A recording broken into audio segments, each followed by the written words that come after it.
Assalamualaikum warahmatullahi wabarakatuh. Bismillahirrahmanirrahim. Innal hamdalillah nahmaduhu wa nasta'inuhu wa nastaghfiruhu wa na'udzu billahi min shururi anfusina wa min sayyiati a'malina may yahdihillahu fala mudhillalah wa may yudlil fala hadiyalah. Fa inna asdaqal hadits kitabullah wa khairul hadi Muhammadin sallallahu alaihi wasallam wa syarrul umuri muhdatsatuha wa kullu muhdatsatin bid'ah wa kullu bid'atin dhalalah wa kullu dhalalatin finnar. Qala ta'ala fi kitabil karim ya ayyuhalladzina amanu kutiba alaikumus syiyamu kama kutiba alal ladzina min qablikum la'allakum tattaqun. Wa qala sallallahu alaihi wasallam man shoma ramadhana imanan wa ihtisaban ghufira lahu ma taqaddama min dhanbi. Amma ba'du. Ma'asyiral muslimin wa zumratal mu'minin wal muslimat wal mu'minat rahimani wa rahimakumullah. Tak terasa kita sudah sampai pada tanggal 11 Ramadan tahun 1444 yang bertepatan dengan tanggal 2 April 2023. Artinya Ramadan sudah mulai masuk pada 10 hari yang kedua. Tentunya ketika Ramadan semakin bergerak menuju penghujung, maka semangat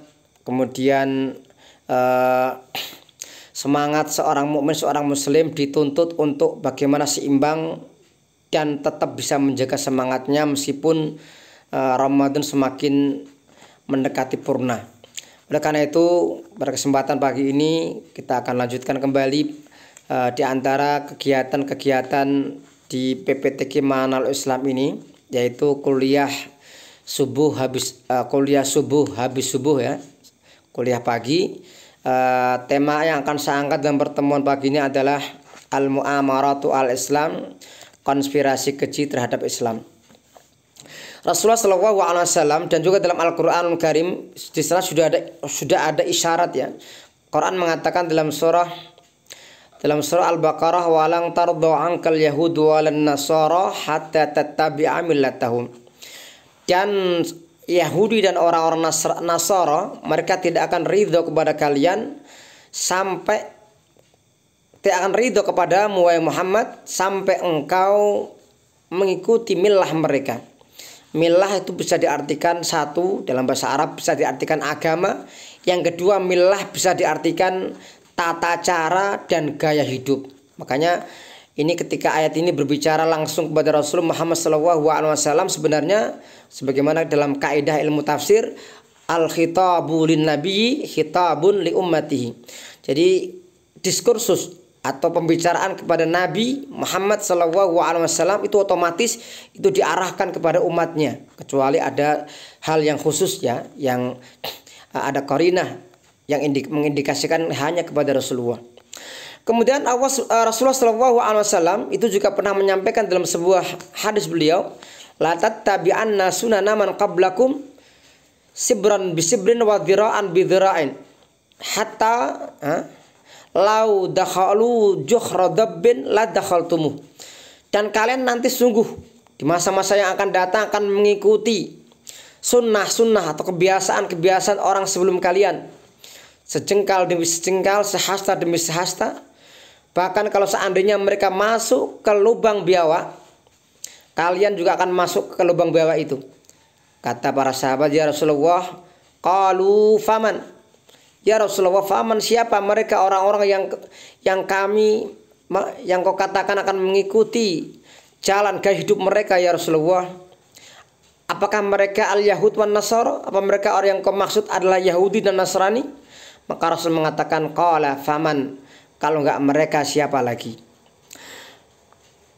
Ma'asyiral muslimin wal muslimat wal mu'minin wal mu'minat rahimani wa rahimakumullah, bahwa demikianlah sunnatullah yang ada, bahwa akan ada di segala zaman, segala masa usaha-usaha untuk mereduksi semangat kaum muslimin dalam berdakwah, bagaimana usaha, bagaimana kalau mereka merasa lemah ya, lemah untuk mengalahkan kaum muslimin melalui perlombaan senjata, peperangan senjata, maka mereka mengalihkan medan perang di medan yang lain, yaitu medan yang namanya medan al-ghazul fikri, yaitu serangan pemikiran. Oleh karena itu dalam pertemuan kali ini, setelah tadi kita mukadimahkan beberapa hal ayat, satu hadis dan satu ayat, kemudian ada beberapa hal yang menjadi target ya, orang-orang para musuh-musuh Islam, mereka memiliki target bagaimana menjadikan kaum muslimin itu mereka terlena. Ini ada dua bentuk ya, dua istilah yang sering kita mengenal, yaitu S4 atau F4.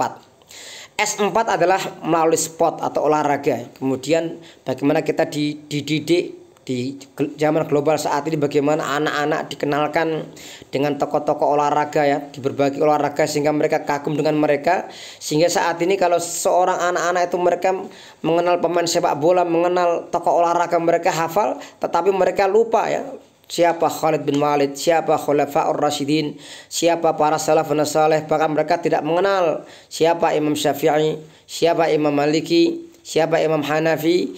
Mereka tidak mengenal biografi Kiai Haji Hasyim Asy'ari, Kiai Haji Ahmad Dahlan, Kiai Haji Said Abdullah, Kiai Haji Muhammad Nasir, Kiai Haji Hasan Al-Banna dan yang lain, Kiai Haji Rahmat Abdullah.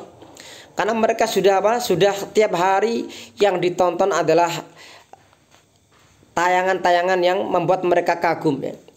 Yang kedua adalah seks atau pergaulan bebas. Bagaimana saat ini remaja-remaja mereka dididik ya di TV melalui film-film sinetron, di sana ada yang namanya pacaran dan seterusnya, pergaulan bebas.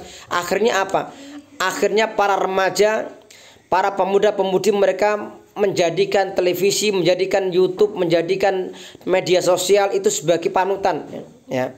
Akhirnya mereka meninggalkan al-akhlakul karimah. Yang ketiga adalah sing kosong ya, atau lagu.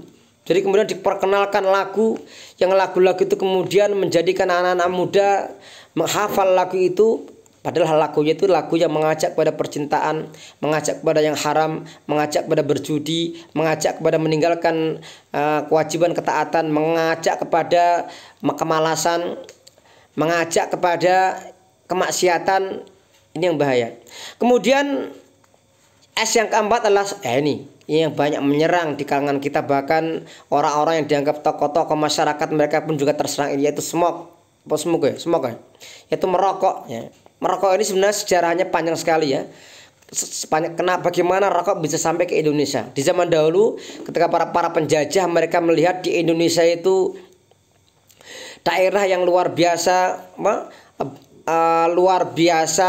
yang namanya tanah itu sangat subur sekali. Akhirnya apa? Orang-orang Belanda di Indonesia mereka menerapkan yang namanya tanam paksa. Semua menanam dan hasilnya mereka kirimkan ke negara Belanda, yang saat itu memang negara Belanda memang sedang krisis dan mereka juga sedang berperang melawan negara Eropa yang lain di Eropa. Jadi kita dianggap sapi perah ya, diperah untuk diambil harta kita. Nah, mereka menanam cerutu dan kemudian cerutu itu yang kemudian diperkenalkan kepada orang-orang. Itu bedanya, kalau orang-orang Belanda itu memperkenalkan rokok kepada kita, sementara orang-orang Turki mereka memperkenalkan yang namanya ngopi. Makanya kalau orang Indonesia suka ngopi itu asalnya dari orang-orang Sufi. Dulu orang-orang Sufi itu mereka bingung ya, bagaimana mereka ingin menemukan media yang bisa membuat mereka begadang untuk berzikir, bermunajat kepada Allah Subhanahu wa taala. Mereka kemudian mencari sesuatu yang bisa membuat mereka bisa melek semalaman, supaya mereka tidak satu waktu pun mereka meninggalkan zikir kepada Allah. Maka ditemukanlah yang namanya kopi. Akhirnya kopi terbawa ke Indonesia. Dan orang Indonesia mereka kemudian ngopi juga bukan untuk berzikir, tapi ngopi hanya sekedar untuk begadang saja. Kemudian itu yang S4. Sekarang yang berikutnya adalah F4. Apa ghazul fikri yang mereka bawa untuk menyerang kaum muslimin? F pertama adalah fashion atau pakaian. Kemudian muncullah di mana-mana iklan-iklan mengenai pakaian. Kalau pakaian yang menutup aurat ya wajar ya. Ini pokoknya pakaian yang kemudian pakaian-pakaian yang tidak menutup aurat, sehingga kemudian orang mengikuti gaya hidup. Kalau sudah pakaian itu sudah bukan lagi tren, ganti lagi. Bahkan bukan hanya pakaian ya, sampai pakaian, cara memotong rambut, Gaya-gaya para selebriti itu diikuti. A demi A, B demi B, A sampai Z diikuti. Ini ujian. Kemudian F yang kedua adalah fun. Apa fun? Atau fun ini semacam kayak kesenangan ya. Hiburan. Maka masyarakat diberikan hiburan. Ya. Diberikan hiburan, di mana-mana ada namanya tempat-tempat hiburan yang kemudian sampai kepada melalaikan kepada kewajiban-kewajiban. Yang ketiga adalah food, makanan. Maka muncullah makanan yang aneh-aneh ya. Makanan yang aneh-aneh kemudian diiklankan di televisi. Setiap melihat iklan akan membuat orang tertarik. Hari ini pengen ini, besok iklannya ganti ini lagi, ini gaya hidup nih. Kemudian kembali fight, yaitu keyakinan. Mereka mengirimkan keyakinan-keyakinan yang kemudian merusak. Muncul feminisme, gerakan yang mengatakan laki-laki perempuan sama dengan wanita. Maksudnya sama bagaimana ini? Kalau laki perempuan tentu berbeda, secara fisik berbeda, secara psikologis berbeda. Yang disamakan itu apa? Tetapi kalau dalam artian sama-sama mereka diperintahkan untuk bertakwa kepada Allah, semua mendapatkan pahala yang sama. Quran mengatakan innal muslimina wal muslimat wal mu'minina wal mu'minat sampai pada akhir ayat, sampai pada wadzakirina wa katsira wadzakirat. Mereka sama-sama laki perempuan a'adda wa lahum maghfiratan wa ajran 'azima. Allah siapkan untuk mereka ampunan dan pahala yang besar. Tetapi kalau dalam hal yang lain terkait masalah fitrah itu tidak bisa. Seorang laki-laki yang memang dia fitrah hanya untuk mencari nafkah, ya tentu tidak bisa dia hanya di rumah saja kemudian tengok berleha-leha, tidak bisa. Atau seorang perempuan yang misalkan dia memiliki fitrah hamil, mengandung dan melahirkan, nggak bisa dipindahkan berlaki-laki, nggak bisa. Ya artinya semua ada fitrahnya, ada pos-posnya. Nah, kemudian ketika itu berbeda, Allah Subhanahu wa taala mengatakan walahunna mithlu alladzi 'alaihinna bil ma'ruf. Bagi mereka para kaum wanita, mereka mendapatkan hak mereka sebagaimana mereka punya kewajiban. Bil ma'ruf, dengan cara yang baik. Artinya ada hak, ada kewajiban. Sama laki-laki juga gitu, ada kewajiban, ada hak.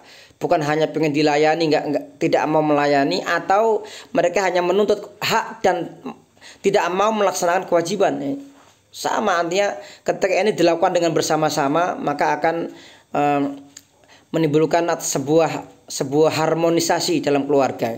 Kemudian selanjutnya adalah tentang bagaimana cara kita menghadapi konspirasi itu. Ada 4. Satu adalah kita berpegang pada Quran dan Sunnah.